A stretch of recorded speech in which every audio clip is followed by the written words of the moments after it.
Hello again everyone, Edwin Learnard back once again. In this YouTube astrological segment I'm going to be dissertating and talking about having the second and third house duplicated in a natal chart.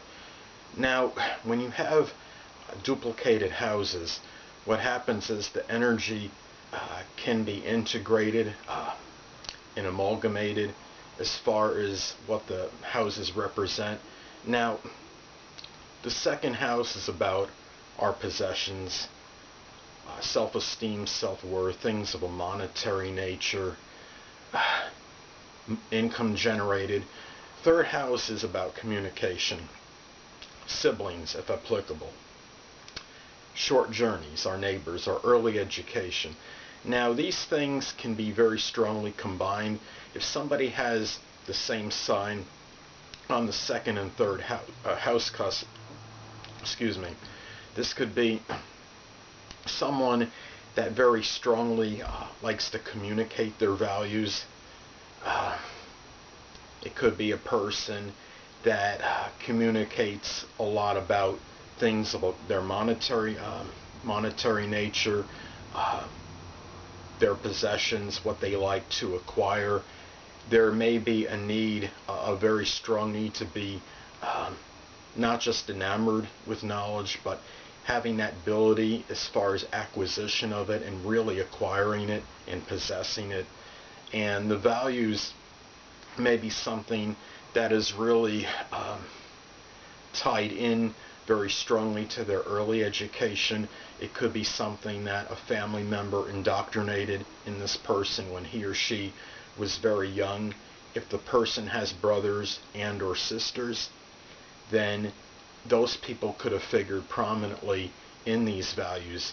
Now, if you look at, this is also a person, if they have the second and third house in the same sign, this person also, maybe they like to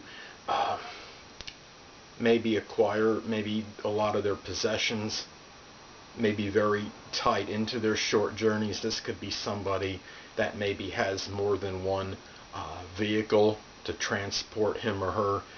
I knew somebody a while back, and he had the zodiac sign Cancer on the second and third house cusp, and this person, I would say, having a nurturing value or nurturing and sensitive attitude toward things related as far as short journeys would probably be an understatement.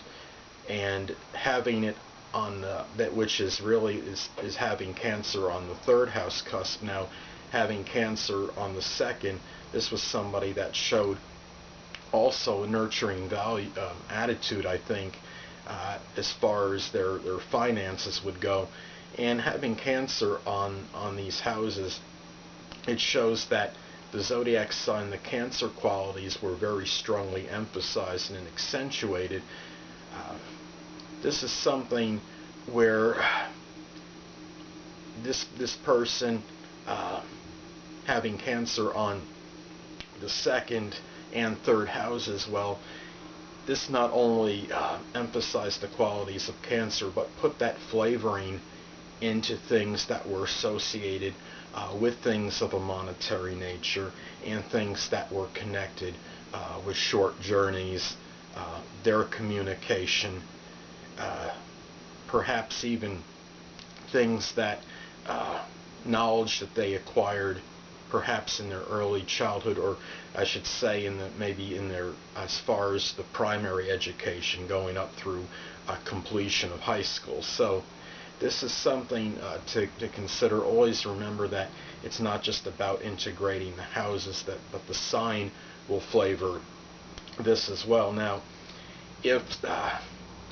somebody has the second and third houses in the same sign and it's duplication, well, obviously they're going to have intercepted houses as well. Now, if somebody has, they have the zodiac sign Cancer on the second and third house, and if they have their sixth house intercepted, well, taking the Cancer characteristics and attributes and applying them into the sixth house as far as matters pertaining to health, work, service, employment, their daily routine. This could be a way to extricate themselves from those problems associated with the 6th house. The 12th house would be intercepted as well, and that could indicate a way to help find resolution to the problems perhaps associated with the person's private life, for example. And this is something also. Now let's take another example. Let's say that the person had the 10th and the 4th houses intercepted in their chart, and they had the same, they had Cancer on the 2nd and 3rd house. Now, those qualities, the Cancer attributes and characteristics, can be perhaps applied toward matters pertaining to the home and the career, and that could be perhaps that way where they can get themselves out of any funk or anything that's problematic that's associated with the 4th house. The 4th house, home, family, emotional security, and the 10th house, of course, career could even be perhaps problems maybe with the dominant parent usually would be the father, their livelihood,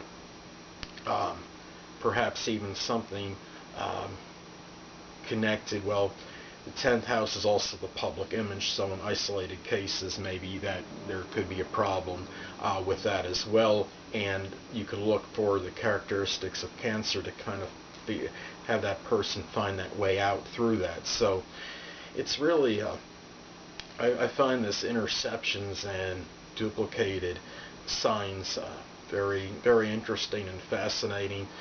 There's some people that use the equal house system, which is a way where they avoid the interception thing, and that's and of course that's someone's prerogative. It's up to them, whichever house system they feel more comfortable with. It's discretional. I think the interceptions are very accurate as far as their meaning, and as far as the duplication houses that are associated with having interceptions. So it's to each his own. And anyway, people, that'll conclude this YouTube astrological segment for having the 2nd and 3rd house duplicated in a natal chart. And stay tuned next time, where I'll be dissertating and talking about having the 3rd and 4th houses duplicated in a natal horoscope. Two things I want to get with you on before I head out. Firstly, the stars may impel but do not compel. And secondly, never isolate any single astrological element, aspect, planetary placement, position, configuration, influence, or what have you, and make an analysis of a person, astrologically speaking, based on this alone, because a person astrologically is the sum of all their components in their natal chart and not just one. Until next time, people, stay well.